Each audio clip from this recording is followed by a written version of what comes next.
Welcome friends! Today I will be talking about the new Texas Chainsaw Massacre exclusively on Netflix. Now this video will have all of the spoilers. I will be spoiling this movie right from the start. So if you don't want any spoiler, I suggest you click out in 5 seconds.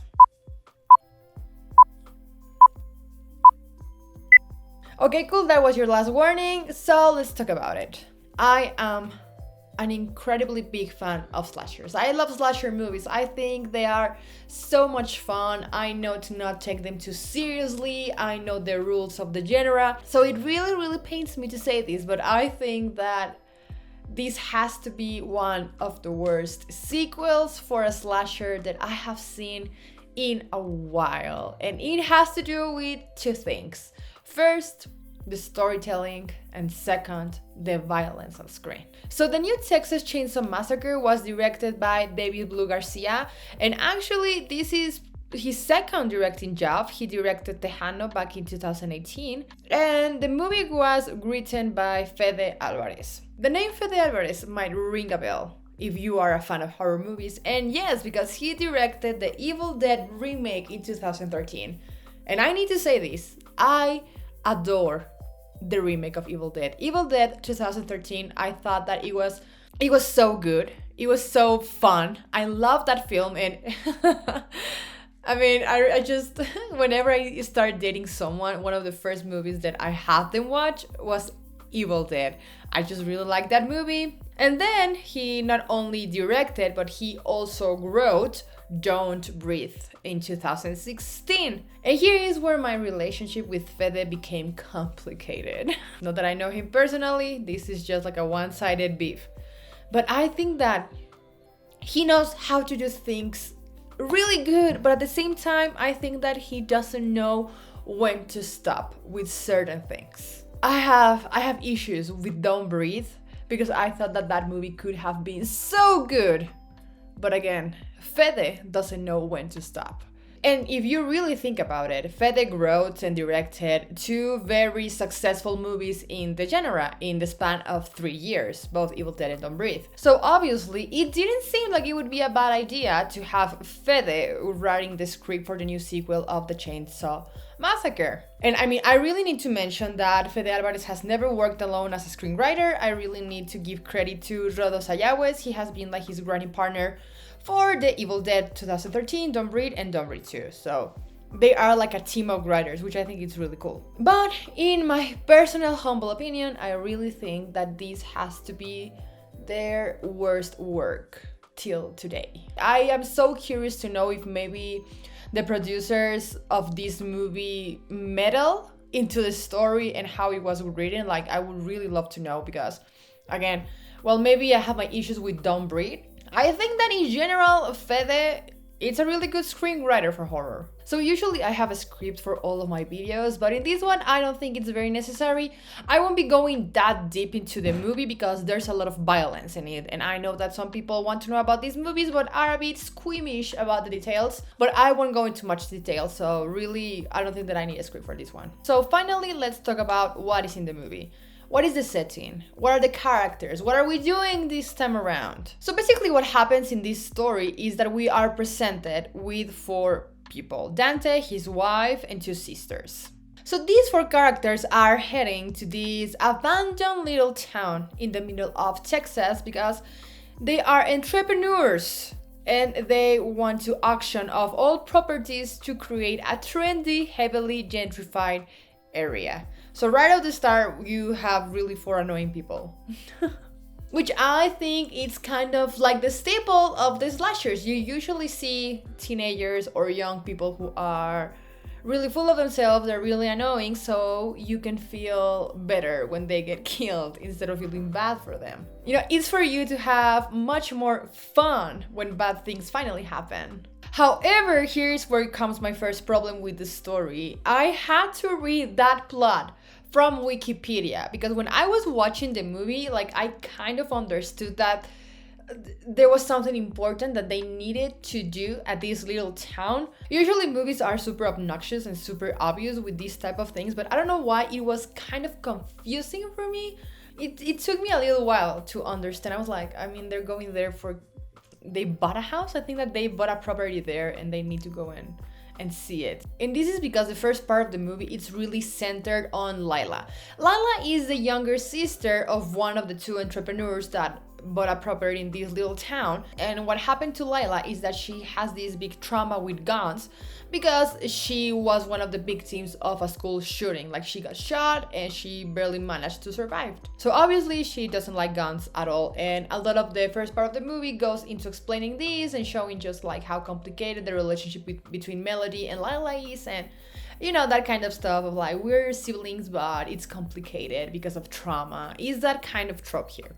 You know, when the past of Lila was shown, I was kind of worried that they were going to focus on some kind of like, you know, political thing, and that was going to meddle into the movie a little bit, but thankfully it was not. So thankfully there was no politics in the movie, and it was much more of a case that these characters were getting a modern treatment to their background, which makes complete sense. So you have Dante and Melody, who are these two entrepreneurs and social media people who are trying to auction like all of these houses and try to make their dreams come true. And then you have the wife of Dante and Lila, who sadly was in school when a shooting happened. So that was all. Till that point, I was pretty happy. I mean, it was like the first 15 minutes of the movie, but you know, these people have a reason to be there. There was going to be a lot of people in the location. And you also have this thing with Lila, right? That she fears guns and she's about to face a killer. So obviously that will play later into the movie, right? So I was like, okay, this is nice. So when they arrive at the location, they find out that one of the buildings has a very old flag, and it is... So when they arrive at the place, they're checking it out, and they find out that one of the houses has a very offensive flag. As soon as Melody and Dante see the flag, they need to take it down. And so Dante starts like agitating and disturbing this old lady until this lady just drops to the floor and starts vomiting, and basically they have to call the police and the ambulance.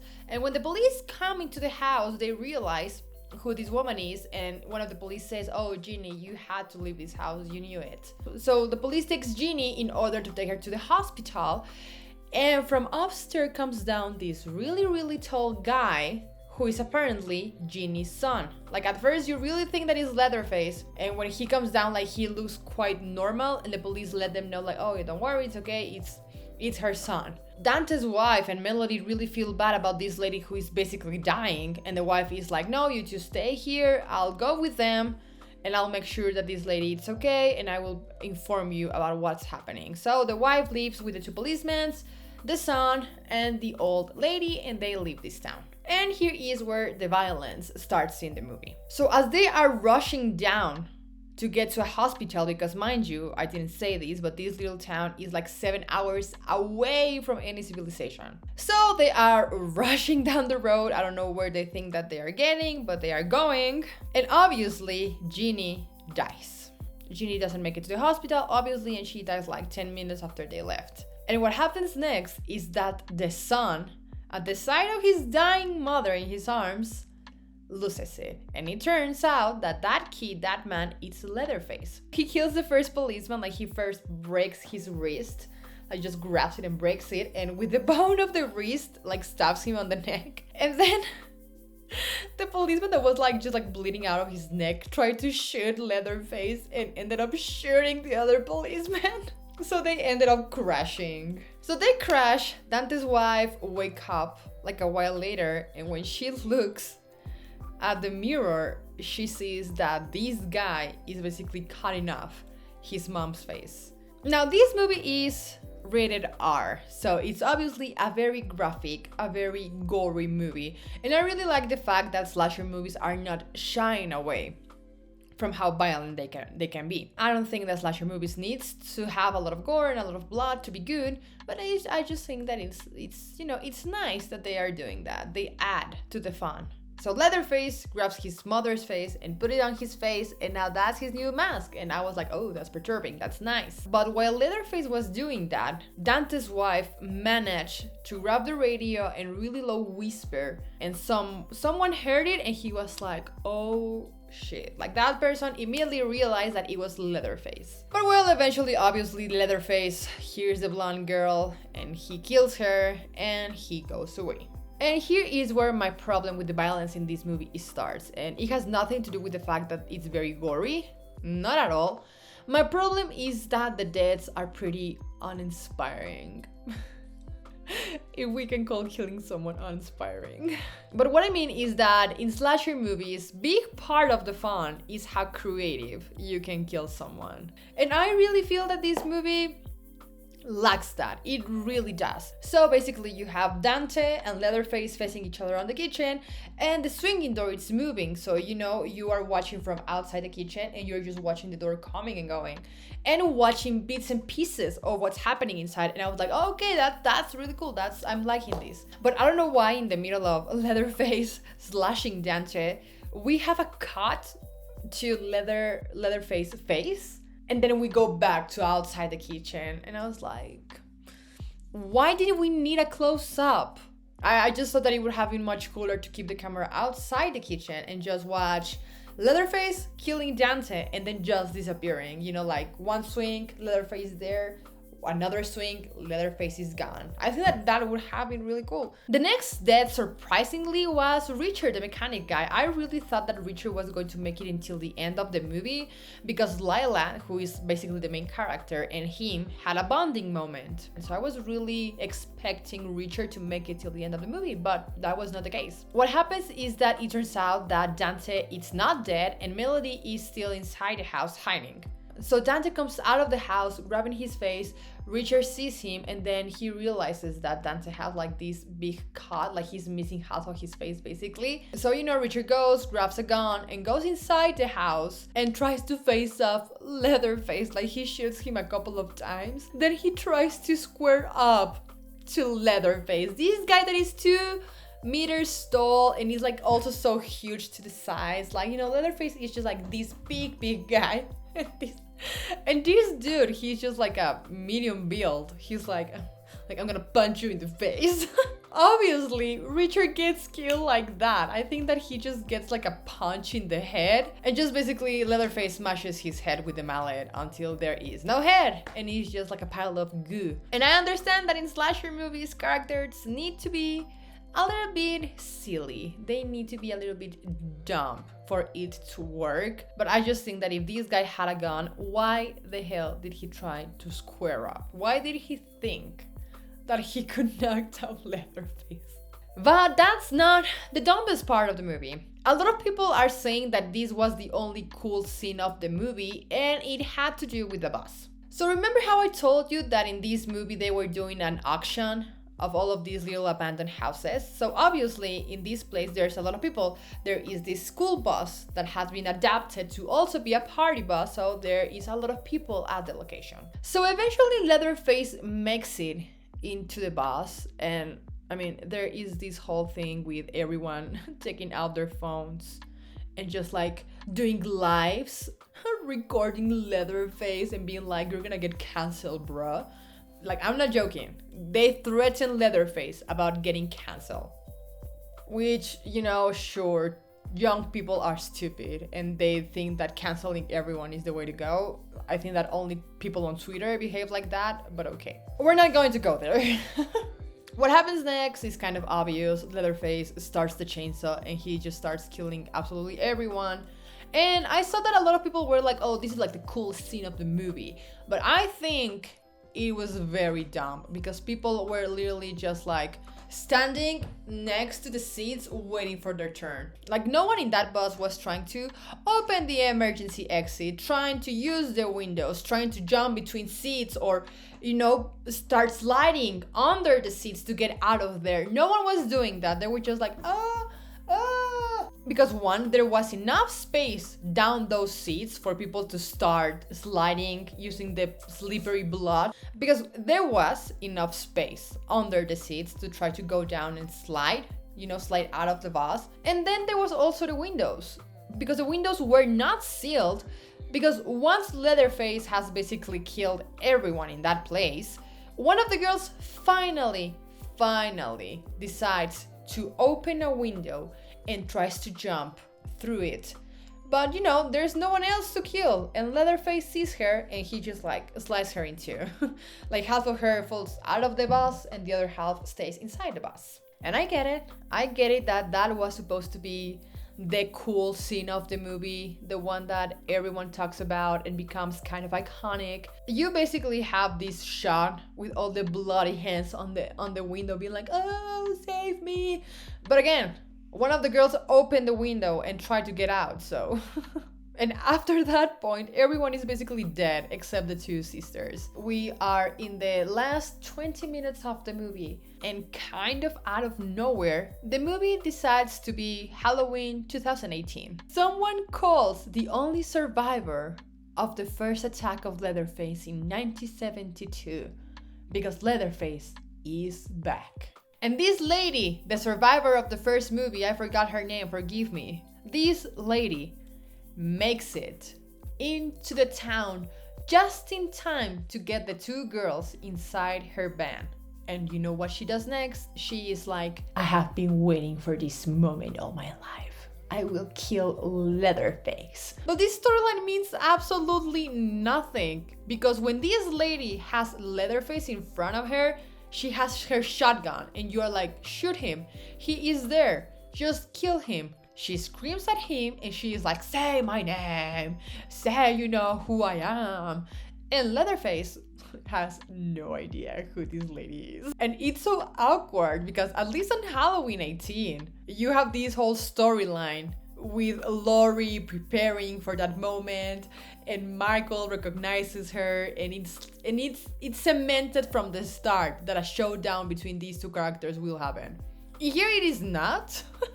So these two are face to face, and the lady finally realizes that Leatherface has no freaking idea who she is, and she still doesn't shoot him. And until he is 1 meter away from her, she decides that she needs to shoot. She manages to shoot him twice, maybe thrice.